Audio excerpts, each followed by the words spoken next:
Sultanate of Oman Television. I am Sosan Ali and here are our main headlines.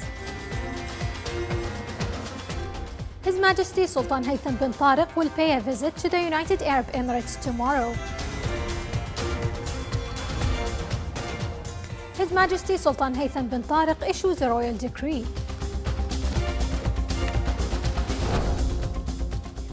The United Nations envoy to Yemen expresses his thanks to the Sultanate of Oman for the diplomatic efforts to reach mutually acceptable solutions to the outstanding issues in Yemen.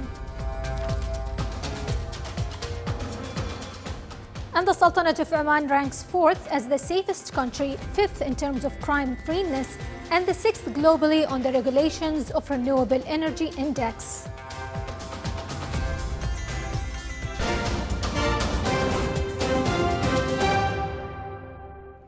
His Majesty Sultan Haytham bin Tariq will pay a visit to the United Arab Emirates tomorrow, Wednesday. A statement to this effect was issued by the Diwan of Royal Court today, reading as follows.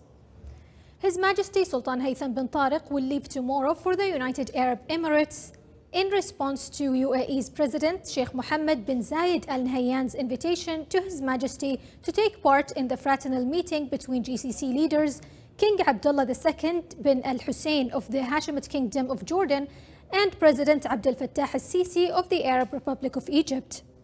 His Majesty the Sultan will be accompanied by an official delegation comprising His Excellency Sayyid Khalid bin Hilal al-Busaidi, Minister of the Diwan of Royal Court, His Excellency General Sultan bin Muhammad al-Na'mani, Minister of the Royal Office, His Excellency Sayyid Badr bin Hamad al-Busaidi, Foreign Minister, and His Excellency Sayyid Dr. Ahmed bin Hilal al-Busaidi, Ambassador of the Sultanate of Oman to the UAE. May the Almighty Allah guard His Majesty the Sultan wherever he might be and grant him permanent success.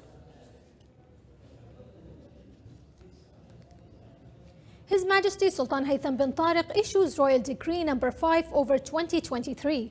Article 1 endorses the protocol to amend the Convention of the Air Services between the Government of the Sultanate of Oman and the Government of the Republic of Turkey in accordance with the version attached to this decree. Article 2. This decree shall be published in the Official Gazette and shall come into effect from the date of its issue. His Majesty Sultan Haytham bin Tariq received a cable of thanks from His Excellency Lieutenant General Abdel Fattah al-Burhan, Chairman of the Transitional Sovereignty Council of the Republic of Sudan, in reply to His Majesty's greetings cable on the occasion of the 67th anniversary of his country's Independence Day. His Excellency Hans Grundberg, the United Nations envoy to Yemen, expressed his thanks to the Sultanate of Oman and the Kingdom of Saudi Arabia for their diplomatic efforts to reach mutually acceptable solutions to the outstanding issues in Yemen. The UN envoy stressed the need to seek a comprehensive process leading to a viable political settlement, expressing optimism about the intensified efforts to extend the truce agreement.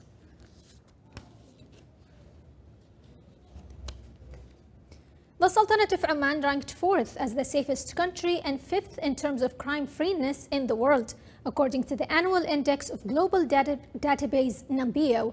The Numbeo database stated that the crime prevalence index and safety measures aims to assess the general level of crime in a country or a city. It is noteworthy that the global database Numbeo has issued its reports annually for more than a decade, depending on the measurement of the crime rate, and the index of crimes that occur in countries is measured according to their internal laws.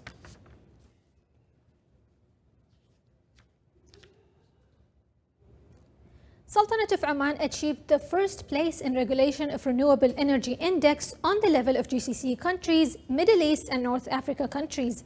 The Sultanate also came 6th globally on the same index, according to the Research Institute for Sustainable Energy (RISE), which is concerned with national politics and regulatory framework for sustainable energy affiliated to the International Bank. On the general level of Sustainable Energy Regulations Index, the Sultanate achieved the 2nd place on the GCC level, 5th place on the Middle East and North Africa countries, and 38th place on the level of world countries. Achieving advanced places in the regulatory indicators of sustainable energy reflects Sultanate of Oman's keenness to achieve goals of Oman Vision of 2040, which in turn contribute to attracting investments in the energy sector.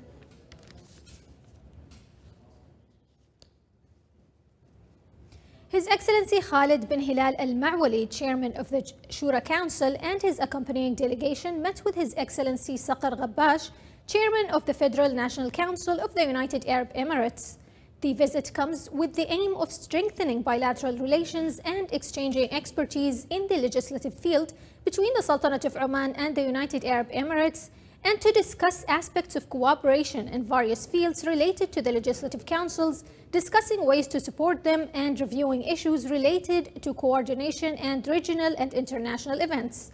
With the framework of the same visit, an official session of talks was held between the Shura Council delegation and the Federal National Council, during which a number of issues of common interest were discussed and support and advocacy for priority issues were provided.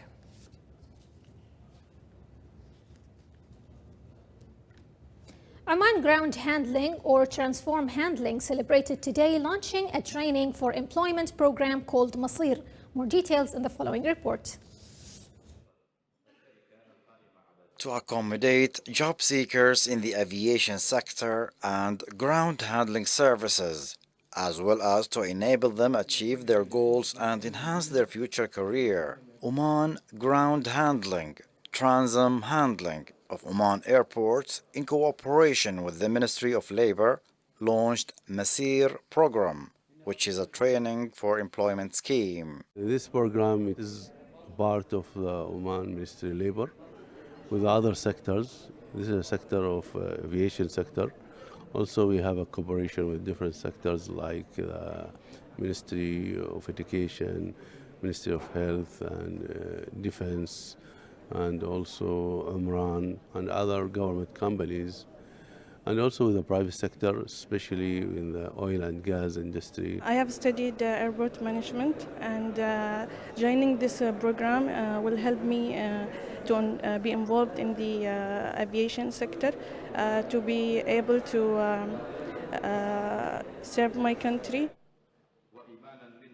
The 2 years long Masir program targets 100 candidates in its current phase to equip them with the required practical experiences in the fields of aviation. The main objective of this program is to inject around 100 job seekers to the aviation sector. The duration of this program is around 2 years, and during these 2 years, the candidates will go through intensive training program till then they move to their permanent position within the company. The experience that inshallah I'll be hoping to get both in the airport sector, so I wish to advance and also to improve my skills, also my social skills, so I have to make lots of connections in the airport, and inshallah everything will go as planned. For me it's very important because I worked previously, I have previous background experience in aviation for almost 7 years. So I think it's going to play a big part in my life with background knowledge that I have experienced flying before. So I think I'm going to do my very best in it. The training for employment program Masir comes within the framework of providing efficient schemes for job seekers, besides providing all means aimed at building skilled and competent employees. Investing in human capital comes at the core priorities of Transam Handling to provide the highest level of handling and hospitality services to its customers across all airports in the country. Saleh Bukhalfan Al-Rahbi, Sultanate of Oman Television, Muscat. Oman Environmental Sustainability Conference continues its work for the second day by holding a dialogue session on climate change and air quality indicators and 4 parallel sessions that include 49 working papers and workshops on green hydrogen and methane management. The Environment Authority, in cooperation with relevant authorities, organized the conference with the participation of experts, scientists, and specialists from the Sultanate of Oman and abroad. The price of Oman oil for next March delivery amounted to $82.74, recording an increase of 83 cents compared to yesterday's price, which reached $81.91. The average price of Oman crude oil for January delivery amounted to $86.15 per barrel, decreasing by $4.64 compared to the price of December delivery 2022. A celebration was held for the Youth Excellence Award organized by the Ministry of Culture, Sports and Youth. More details in the following report.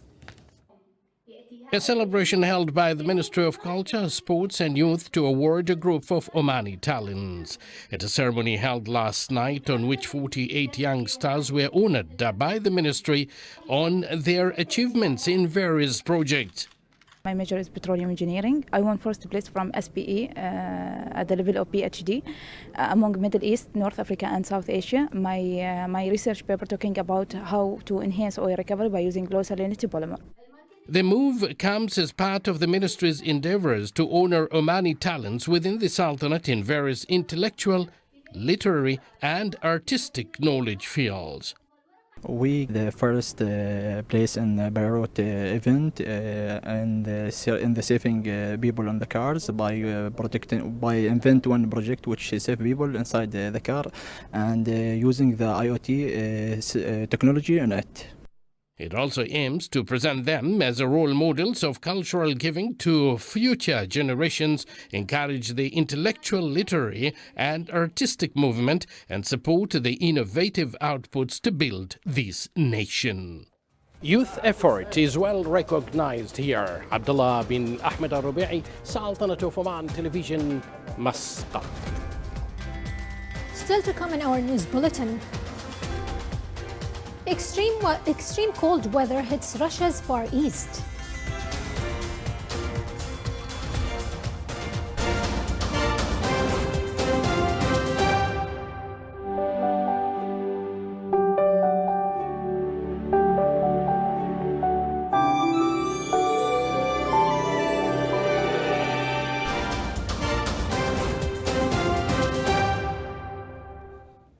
The death toll from a weekend Russian missile strike on an apartment building in the southeastern Ukrainian city of Dnipro has risen to 40, authorities said yesterday. About 1,700 people lived in the multi-story building as search and rescue crews continued to work after Saturday's strike to locate victims and survivors in the wreckage. The regional administration said 39 people have been rescued so far and 30 more remained missing. Authorities said the victims included 2 children. At least 75 were wounded, including 15 children. The reported death toll made it the deadliest single attack on Ukrainian civilians since before the summer, according to the Associated Press Frontline War Crimes Watch project. Kremlin spokesman Dmitry Peskov said the Russian military doesn't target residential buildings and suggested that Dnipro block was hit as a result of Ukrainian air defense actions. The Ukrainian military said Sunday it did not have the means to intercept the type of Russian missile which hit the building.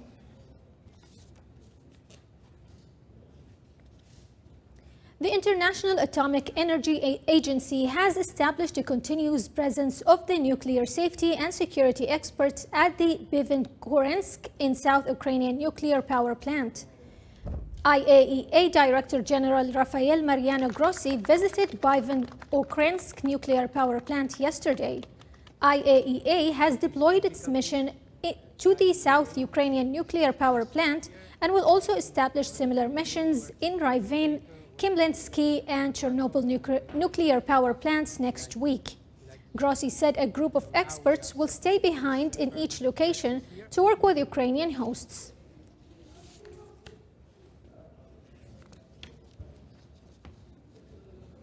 The European Union pushed forward today with a massive clean tech industrial plan, which not only should keep the continent in the vanguard of plotting a greener future, but also guarantee its economic survival as it faces challenges from China and the United States. U.S. Commission President Ursula von der Leyen presented the outlines in her Green Deal industrial plan that will make it much easier to push through subsidies for green industries and pull EU-wide projects that are boosted with major funding as the EU pursues the goal to be climate neutral by 2050. Von der Leyen used a speech at the World Economic Forum in Davos to say that on top of feeding its own industry, the 27-nation bloc will become much more forceful in countering unfair trading practices if they come from Washington or, more importantly, Beijing. And as it is trying to wean itself off an over-dependence on Russian energy since the war in Ukraine, which started almost a year ago, the EU does not want to become as dependent on China for rare earth materials, which are critical to the development of battery storage, hydrogen, and wind energy. Von der Leyen outline will now become the key driver for debate among the member nations before their 27 leader meet for a Feb 9 to 10th summit on this issue.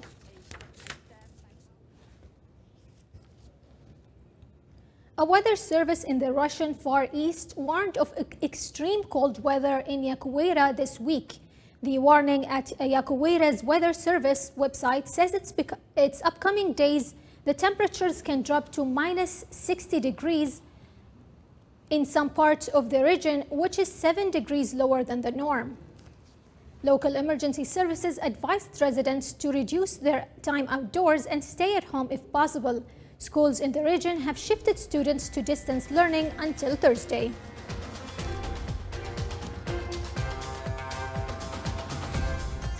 This is the Sultanate of Oman television. Before we end tonight's bulletin, here are the main points once again. His Majesty Sultan Haytham bin Tariq will pay a visit to the United Arab Emirates tomorrow. His Majesty Sultan Haytham bin Tariq issues a royal decree. The United Nations envoy to Yemen expresses his thanks to the Sultanate of Oman for the diplomatic efforts to reach mutually acceptable solutions to the outstanding issues in Yemen. And the Sultanate of Oman ranks 4th as the safest country, 5th in terms of crime-freeness, and the 6th globally on the Regulation of Renewable Energy Index. With that, we come to the end of tonight's bulletin. From all of us here at the newsroom and the studio, it's good night and stay safe.